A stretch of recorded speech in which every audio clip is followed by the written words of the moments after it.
사마리아인들을 사람 취급을 하지 않았어요. 그래서 접촉도 하지 않았죠. 그러니까 유대인들에게 있어서 사마리아 사람들은 이웃이 아니에요. 사마리아 사람들은 이웃이 아닌 거죠. 그렇지 않겠습니까? 유대인들에게 있어서 사마리아인들은 도와줘야 할 이웃의 대상에 포함이 되어져 있지 않았다는 거죠. 만일 쓰러져 죽어가는 사람이 사마리아인이라면 그 근처에도 가지 않는 것이 유대인들의 모습이었다는 거죠. 그런데 오늘 본문에 나오는 이 사마리아인을 보십시오. 쓰러져 있는 사람이 누구인지는 전혀 상관하지 않고 어려움에 처한 사람을 어떻게 합니까? 일단 도와준다는 거예요. 이게 바로 유대인들과 다른 모습이에요. 앞서 유대인 율법 교사가 했던 질문이 여러분 무엇인지 생각이 나십니까? 이웃을 어떻게 사랑해야 합니까? 하고 물어봤던 게 아니라 내가 사랑해야 될 이웃이 누구입니까? 이렇게 물어보았어요. 다시 말해서 이웃의 범위, 이웃의 조건을 물어봐야 되는 거예요. 내가 사랑해야 될 대상이 누구입니까? 그러자 예수님께서 사마리아인의 비유를 통해서 이렇게 답을 하신 것이죠. 어려움에 처해 있는 내 주변에 있는 모든 사람들을 돕고 섬겨야 될 이웃이다. 이렇게 말씀하시는 거예요. 어려움에 처해 있는 너의 주위에 있는 모든 사람들이, 이 모든 사람이라는 것은 그가 어려움에 처한 사람이 유대인이든 사마리아인이든 이방인이든 여러분 우리나라 과거의 조선시대를 생각해 보세요. 양반도 있고 천민도 있지 않습니까? 양반이든 천민이든 그 사람이 남한 사람이든 그 사람이 북한 사람이든 아프리카 사람이든 어느 나라 사람이든지 간에 어려움에 처한 주위 모든 사람들이 어떤 사람들이다? 사랑해 주어야 할 그런 사람들이다. 이웃이다. 이게 예수님께서 우리에게 말씀하고 있는 내용입니다. 그러므로 오늘날도 여러분 마찬가지입니다. 이웃사랑을 실천할 때 유대인들과 같은 자세나 생각을 가지면 돼야 안 돼요? 안 된다는 거예요. 진리도 아닌 나만의 기준과 잣대를 가지고 이웃의 범위를 내 마음대로 한정 지어서는 안 된다는 것입니다. 우리의 도움을 필요로 하는 모든 어려움에 처해 있는 사람들이 우리가 도와야 할 이웃이라는 거죠. 그것이 예수님이 인정하시는 진정한 선한 이웃의 모습이라는 거예요. 사실 오늘 본문 말씀 안에는 여러분 하나님 나라에 관한 말씀도 기록되어져 있습니다. 지금 예수님의 이야기를 듣고 있는 율법 교사는 유대인이에요? 사마리아인이에요? 유대인이잖아요. 앞서 말씀드린 것처럼 유대인들은 사마리아인의 이 자신의 몸에 손대는 것조차, 사마리아인이 내 몸에 손대는 것조차 거부하는 사람들이에요. 그런데 이렇게 한번 생각해 보세요. 내가 도움을 준 사람이 사마리아인이라면 유대인들 중에서 누가 사마리아인의 도움을 여러분 받을 수 있겠어요? 유대인 중에 개처럼 여기는 사람들을 여러분 누가 사마리아인의 도움을 받겠어요? 답은 간단하죠. 만일 그렇게 사마리아인에게라도 도움을 받고자 하는 유대인이 있다면 그 사람은 여러분 어떤 사람이겠어요? 죽기 일보 직전의 사람일 거예요.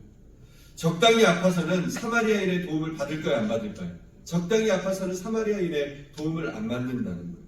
조금 아픈 게 아니라 너무 위독하고 죽기 직전에 있는 유대인이라면 비로소 사마리아인이 도와준다고 하면 그때는 거부하지 않겠죠. 여러분 하나님의 나라는 누가 들어갈 수 있을까요? 자신이 정말 심각한 죄인임을 깨닫는 사람, 내 힘으로는 이 죄의 문제를 도저히 해결할 수 없음을 깨닫는 사람이에요. 아, 내가 지금 좀 그냥 웬만큼 살고 있지, 내 힘으로 살고 있지, 이런 사람은 하나님 나라를 깨달을 수가 없다는 거예요.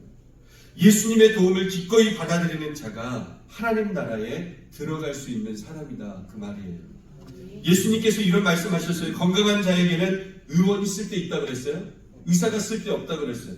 병든 자에게는 쓸데 있느니라. 나는 의인을 부르러 온 것이 아니고 누구를 부르러 왔다 그랬어요? 죄인을 부르러 오셨다고 말씀하셨어요. 유대인들이 왜 예수님을 몰라보고 왜 여러분 구원을 받지 못했습니까? 여러분 이방인이었던 우리가 먼저 여러분 구원을 받지 않습니까? 왜 지금도 여러분 유대인들은 구원을 못 받았어요? 여러분 그들은 대충 아팠어요. 대충 아픈 거예요. 자신이 심각한 죄인인 줄 깨닫지 못하고 오히려 괜찮은 의인이라고 여겼기 때문에 내가 이 정도면 잘 살고 있지, 내가 율법을 잘 지키고 있는데 이 정도면 내가 지금 하나님 안에서 잘 살고 있는 거 아니야? 이런 교만함이 있었다는 거죠. 의인이라고 여겼기 때문에 예수님의 도움을 거절했어요. 기억하십시오. 하나님의 나라는 자신의 죄의 심각함을 깨닫고 예수님의 도움에 기꺼이 내 삶을 맡기는 자의 것임을 믿으실 수 있기를 바랍니다. 아멘. 두 번째로는 사마리아인이 보여준 진정한 이웃사랑은 단순한 감정이 아니었어요. 그것은 행함이었습니다. 불쌍하게 여기는 마음을 갖는 것은 진짜 이웃이 아니라는 거예요. 저 사람 참 불쌍하다. 이거 진짜 이웃이 아니라는 거예요.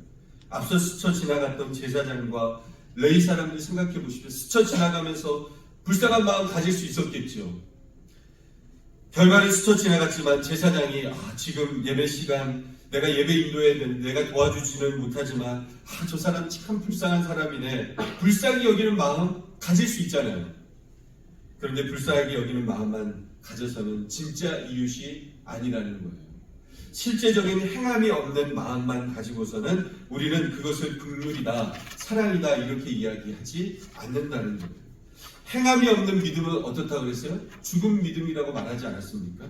행함이 없이 마음만으로 불쌍히 여기는 것을 성경은 긍휼이라고 말하지 않습니다. 진정한 긍휼과 사랑은 행동이 동반된 마음임을 믿으시기를 바랍니다. 우리가 왜 하나님의 사랑을 받습니까? 왜 우리가 하나님의 사랑을 마음 깊이 여러분 받아들일 수 있죠?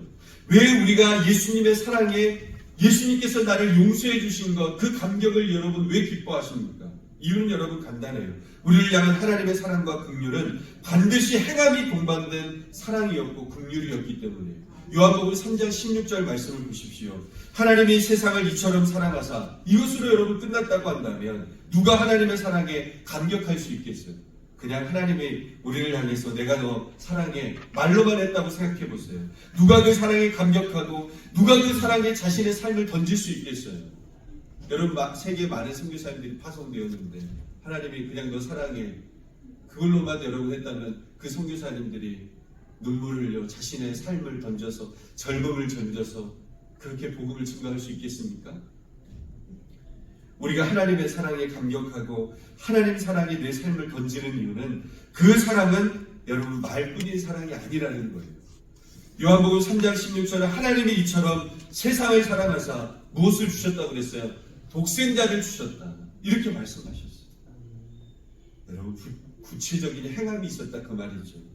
내 가장 소중한 독생자 예수 그리스도를 우리의 구원을 위해서 내어주신 그 진정한 희생과 사랑이 있었기 때문에 우리가 그 사랑을 믿고 우리의 삶을 던질 수 있는 거 아니겠습니까?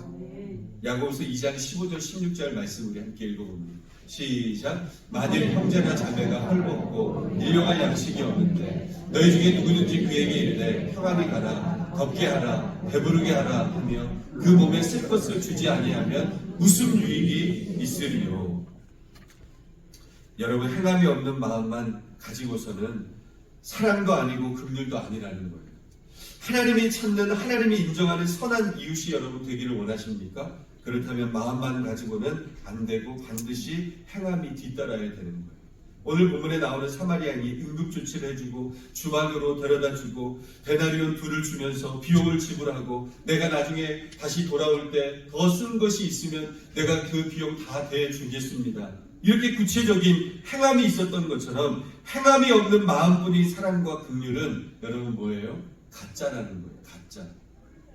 우리는 예수님을 모르는 자들을 위해서 실제로 여러분 기도하는 행함이 있어야 돼요.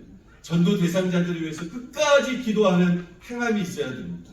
필요하다면 나의 시간과 물질을 내어주는 행함이 있어야 되고요. 필요하다면 나의 재능까지 나눌 수 있는 그런 행함이 있어야 합니다. 우리가 여러분 그냥 된 게 아니잖아요. 예수님의 사랑과 은혜로 우리가 지금까지 살아왔잖아요. 그리고 우리도 그 사랑과 은혜를 나누어야 될 행함이 필요하다는 거죠. 그게 진정한 이웃의 모습이고 그게 하나님께서 인정하신 진정한 사랑이고 긍휼이다. 이것을 말씀하는 거예요.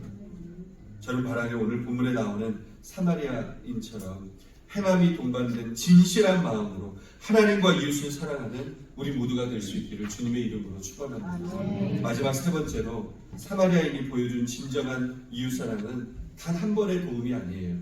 그 사람이 어떨 때까지 회복될 때까지 끝까지 책임지는 모습으로 함께 했다는 거예요. 이것이 진정한 도움이고 사랑이라는 거예요. 도움이 여러분 단 이례적인 모습이 아니었어요. 그 어려움에 빠진 사람이 그 어려움을 극복할 때까지 도와주는 것. 그것이 진정한 사랑이고 그렇게 해주는 것이 진정한 이웃된 도리의 모습이다라고 하는 거죠. 여러분 어떻게 합니까? 끝까지 책임지려고 하잖아요. 끝까지.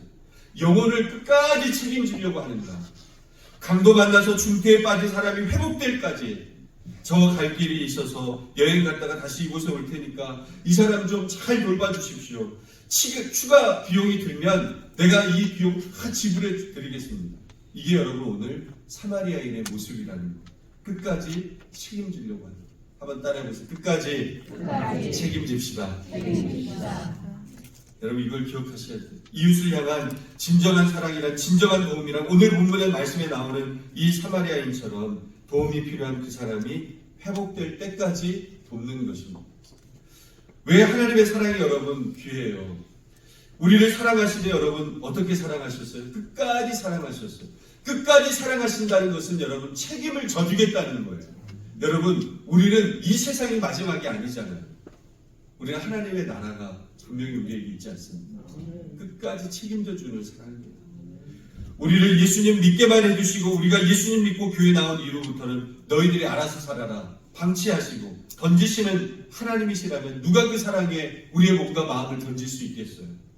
하나님께서는 구원만 시켜주시고 교회로만 인도해 주시고 그 다음부터는 너희들이 알아서 자립해라 너희들이 알아서 살아라 방치하신 하나님이 아니에요. 뭐라 그랬어요? 세상 끝날까지 내가 너희들과 항상 함께하리라 하나님께서 말씀하셨어요. 부모님의 사랑이 귀한 것도 여러분 똑같습니다. 부모님들도 자녀들을 낳기만 하고 그냥 내버려 둡니까? 그렇지 않잖아요. 그 자녀가 자라나서 홀로 설 때까지 계속 도와주기 때문에 부모님의 사랑이 귀한 것 아닙니까? 그러므로 우리도 어려움에 처한 사람들을 도울 때 하나님처럼 또 선한 사마리아인처럼 도우실 수 있기를 주님의 이름으로 축원합니다. 이 투싼 땅에 여러분 1,500명의 한인들이 있어요. 기대가 되지요. 내년에 여러분 초점들을 막 어디에 맞추며 기도하며 준비하고 나아가고 있어요. 이 1,500명의 우리 영혼들에게 초점을 맞춰야 되지 않겠어요? 할렐루야. 아멘. 어려움 가운데 있는 누군가를 위해서 기도해 줄 때도 신앙생활을 하면 기도해줘야 할 일들이 너무나도 많이 있잖아요. 그러면 기도 제목을 딱 듣고 한번 여러분 기도해주고 그 다음부터 안 해버리잖아요.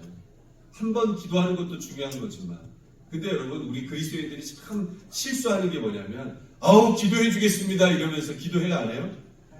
거짓말을 너무 많이 해요. 기도를 안 해요. 한번 기도해주는 것도 귀한 일이지만 진정한 이웃이란 언제까지 여러분 기도해줘야 됩니까? 그 어려운 문제가 해결될 때까지 응답받을 때까지 끝까지 함께 해주는 거예요. 오늘날에도 여러분 우리 주위에 강도 만난 이웃이 분명히 있습니다. 우리가 영적인 안목으로 우리 주위를 살펴보면 그 영혼들이 너무나도 많이 있어요. 강도 중에서 여러분 최고의 강도가 누굴까요? 나를 폭행하고 협박하고 지갑을 훔쳐가면 그 사람도 물론 강도이겠지만 가장 큰 강도는 평생에 걸쳐서 우리의 삶과 우리의 영혼을 훔쳐간 사탄 마귀가 가장 큰 강도라는 거예요. 사탄 마귀는 보이지 않게 다가와서 우리의 마음과 생각을 미혹해서 수많은 죄를 짓게 만들고 결국 우리가 하나님 앞에 나아가지 못하도록 또 하나님 앞에 있더라도 하나님을 떠날 수밖에 없도록 계속해서 나쁜 길로 인도하고 유혹을 주는 그 강도가 사탄 마귀예요. 중요한 것은 이 마귀라는 강도는 일평생을 따라다니면서 우리를 계속해서 괴롭힌다는 것이죠. 그래서 강도 중에 최고의 강도가 사탄이에요. 이 강도의 공격을 받아서 죄악과 방황 가운데 쓰러져 있는 사람들 우리의 주위에 여러분 어떻습니까? 이 투싼 땅이 참 많이 있어요. 교회 안 나오는 사람들이 없잖아요. 내가 예전에 교회 다 다녀봤는데 교회가 나를 너무 힘들게 하더라. 그 사람들을 우리들이 그냥 스쳐 지나가면 안 된다는 거예요. 사랑의 반대가 여러분 뭐예요? 증오입니까? 무관심이에요. 무관심. 무관심하는 거예요. 관심을 두지 않는다. 뭐 때문에? 나 신앙생활 하는 것도 바쁘다. 바쁘다는 이유. 내 몸 하나 가누기 힘들다는 이유. 영혼을 스쳐 지나가면 안 된다는 거예요. 사랑하는 성도 여러분, 예수님의 도움이 필요하고 우리의 도움이 필요한 쓰러져 있는 영혼들에게 선한 사마리아인처럼 다가가서 진정한 치료자 되시는 예수님을 전해주는 이 시대에 주님이 인정하시는 선한 이웃이 다 되실 수 있기를 주님의 이름으로 축원드립니다. 나와라 존귀한 주의 자녀 존귀한 주의 자녀 되시니 사랑하며 섬기니 우리의 모임 중에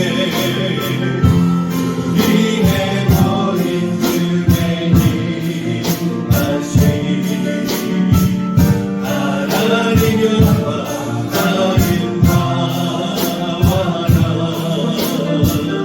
존귀한 권위 여긴 되시니 사랑하며 섬기니 우리의 모임 중에 임하시니